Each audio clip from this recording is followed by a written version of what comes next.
बहुत समय पहले की बात है। किसी गांव में एक लड़का रहता था जिसका नाम मनी था। मनी के जन्म के कुछ साल बाद ही उसके माता पिता का देहांत हो गया। बेचारा मनी अब अनाथ हो गया था। अब उसका इस दुनिया में कोई न था। जब वह छोटा था तो गांव वाले उसे भोजन दे दिया करते थे और वह किसी के भी घर जाकर सो जाता था। इसी तरह उसके दिन कट रहे थे। लेकिन जैसे ही वह बड़ा हुआ तो गांव वालों ने उसे भोजन और आश्रय देने से बिल्कुल इनकार कर दिया और उसे ताने देने लगे। जब देखो तब चला आता है भीख मांगने, भिखारी कहीं के। ऐसी बातें सुनकर मनी को बड़ा दुख होता। काश मेरे भी माता पिता होते तो मुझे आज ऐसा सुनना न पड़ता। ऐसे ही कुछ और दिन बीत जाते हैं। लेकिन एक दिन मनी गांव वालों के तानों से तंग आकर वह लोगों से दूर गांव के एक छोर पर टूटी फूटी झोपड़ी बना ली और उसी में रहने लगा।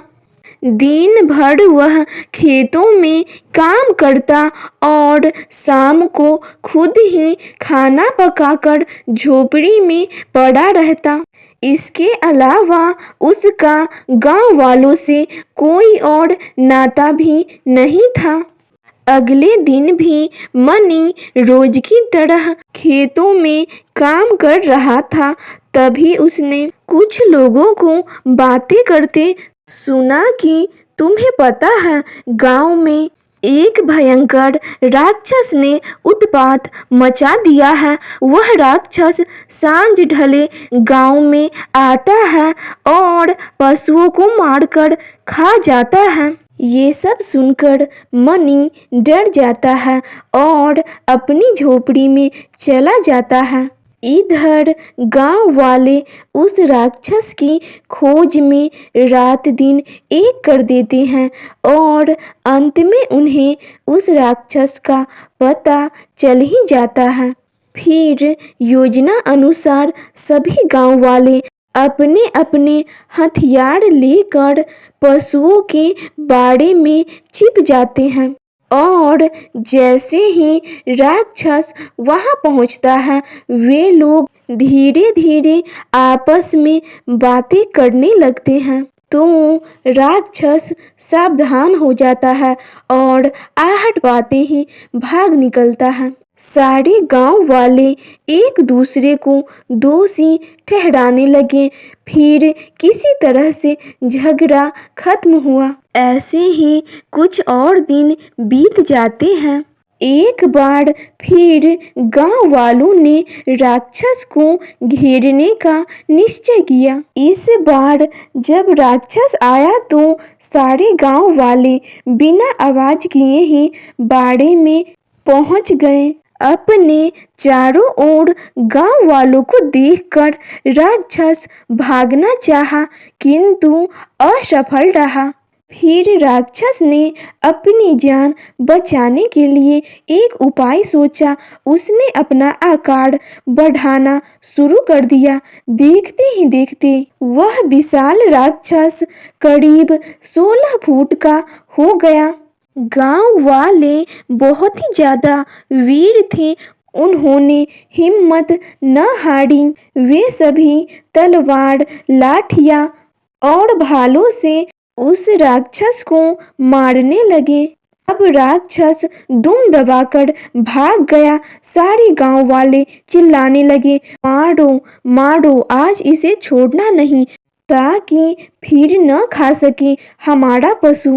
राक्षस भागते भागते अपना आकार बहुत ही छोटा कर लेता है। गांव वाले अभी भी राक्षस का पीछा कर रहे थे। फिर राक्षस ने जोर से फूंक मारी तो तेज आंधी चल पड़ी। मैदान की मिट्टी उड़ने से चारों ओर धूल ही धूल हो गई।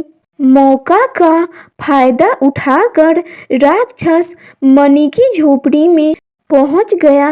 राक्षस ने मणि से विनती की, मुझे गांव वालों से बचा लो, वो मुझे मार डालेंगे। मणि भी लाठी लेकर उस राक्षस पर झपटा, लेकिन राक्षस की दयनीय स्थिति देखकर उसे उस पर तरस आ गया। मणि ने मन ही मन सोचा कि यदि मैं राक्षस का साथ दूं तो इसके जरिए गांव वालों से अपने अपमान का बदला ले सकता हूं। मणि ने झट से हाँ कह दिया। झोपड़ी तो सुरक्षित न थी, इसलिए राक्षस ने एक मक्खी का रूप बनाया और मणि के मुंह में चला गया। थोड़ी ही देर बाद गांव वाले वहां पहुंचे तो मणि को देखकर पूछने लगे, क्या तुमने किसी राक्षस को देखा है? मणि ने साफ इनकार कर दिया, नहीं नहीं, मैंने कोई राक्षस को नहीं देखा है। सभी लोग उदास होकर अपने अपने घर लौट गए। तब मणि ने उनके जाते ही राक्षस को पुकारना शुरू किया, अजी बाहर आओ, मैं तुम्हारे काम आया हूँ, तुम भी मेरे काम आओ। पेट में से राक्षस मक्खी ने उत्तर दिया, हम तो यहीं मौज मनाएंगे, कभी बाहर नहीं आएंगे। यह सुनते ही मणि के पांव तले जमीन खिसक गई। कहाँ तो वह राक्षस से मदद लेने की बात सोच रहा था और कहाँ यह राक्षस उसके ही पीछे पड़ गया। फिर मणि ने सोच विचार करके एक तांत्रिक के पास जाने का विचार किया। उसने तांत्रिक को सब कुछ साफ साफ बता दिया। तांत्रिक उसकी बात सुनकर बहुत ही ज़्यादा गुस्सा हो गया। तुमने गांव वालों के साथ गद्दारी की है, तुम्हारे साथ जो हुआ अच्छा ही हुआ। यह सुनते ही मणि जोर जोर से रोकर माफ़ी मांगने लगा। उसने सारे गांव वालों से अपने किए की क्षमा मांगी। तब तांत्रिक ने कुछ जहरीली बूटियां मंगवाई, फिर उन्हें घोलकर एक औषधि बनाई और मणि को पिला दिया। औषधि पीते ही मणि के पेट में बैठा राक्षस मक्खी का काम तमाम हो गया और एक ही उल्टी में उसका मृत शरीर मणि के मुंह से बाहर आ गया। गांव वालों ने राक्षस मक्खी को मिट्टी में दबा दिया। उस राक्षस के मरने की खुशी में गांव वालों ने एक समारोह का आयोजन किया। फिर सभी लोग रंग बिरंगे कपड़े पहनकर नाचने गाने लगे। उनके बीच मणि भी रंग बिरंगे कपड़े पहनकर नृत्य कर रहा था। इसके बाद सभी गांव वालों ने मणि को एक बार फिर से अपना लिया था। अब मणि खुशी खुशी अपने गांव में गांव वालों के साथ रहने लगा। तो आपको यह कहानी कैसी लगी कमेंट सेक्शन में ज़रूर बताइएगा और अगर आप हमारे चैनल पे पहली बार आए हैं तो चैनल को सब्सक्राइब करना मत भूलिएगा एंड वीडियो को अपने दोस्तों के साथ शेयर करना भी मत भूलिएगा। और अभी तक आपने वीडियो को लाइक नहीं किया है तो लाइक भी कर दीजिए। तो मिलते हैं नेक्स्ट वीडियो में, तब तक के लिए thanks for watching this video.